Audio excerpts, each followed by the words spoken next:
రాజధాని ప్రాంత ప్రజానీకంతో పాటు అభివృద్ధిని దిశ మార్చేటువంటి రహదారుల అభివృద్ధి విషయంలో మాత్రం రాష్ట్ర ప్రభుత్వం చకచకా పనులు చేస్తూ ముందుకు వెళ్తూ ఉంది. అమరావతి రాజధాని ప్రాంతాన్ని నుంచి చెన్నై కలకత్తా జాతీయ రహదారికి అనుసంధానం చేసేటువంటి 3 రహదారులకు సంబంధించి ఇప్పటికే పనులు వేగం పుంజుకున్నాయి. రాష్ట్ర పురపాలక శాఖ మంత్రి పి నారాయణ తెలిపిన విధంగానే అమరావతి రాజధాని అభివృద్ధిలో ఎంతో కీలకమైనటువంటి ఈ 3 రహదారులు తూర్పుకు అనుసంధానం చేస్తూ ఉన్నారు. వాటిలో E11, E13, E15 అంటే రాజధాని ప్రాంతంలో ఉన్నటువంటి SRM యూనివర్సిటీకి దక్షిణ వైపు నుంచి E13, అదేవిధంగా యూనివర్సిటీకి ఉత్తరం వైపు నుంచి E11, ఈ 3 రోడ్డులకు సంబంధించిన దానిలోనే ఇప్పటికే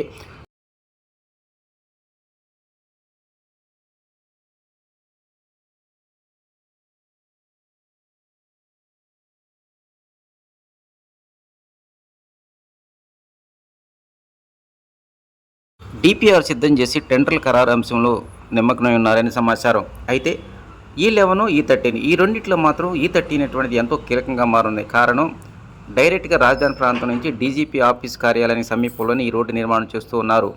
రానున్న కాలంలో ఈ ప్రాంతం నుంచే అంటే IPS అధికారులు డైరెక్ట్గా రాజధాని ప్రాంతం వెళ్ళడానికి ఈ రోడ్డు ఎంతగానో ఉపయోగపడుతుంది.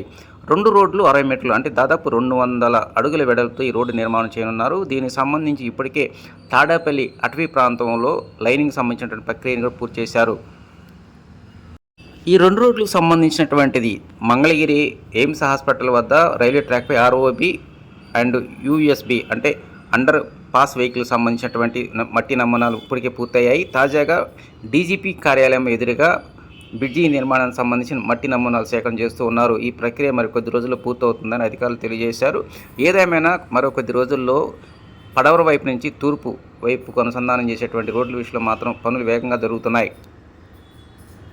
రోడ్డు నెంబర్ 13, రోడ్డు నెంబర్ 11 రెండూ కలిపి ఎయిమ్స్ హాస్పిటల్ తూర్పు ప్రధాన ద్వారం గుండా బైపాస్ రోడ్డు చేరుకుంటాయి. అక్కడి నుంచి ఒక చోట బ్రిడ్జి నిర్మాణం, మరో చోట సర్వీస్ రోడ్డు సంబంధించినటువంటి అప్రోచ్ రోడ్డు నిర్మాణం పూర్తవుతుందని అధికారులు తెలియజేశారు.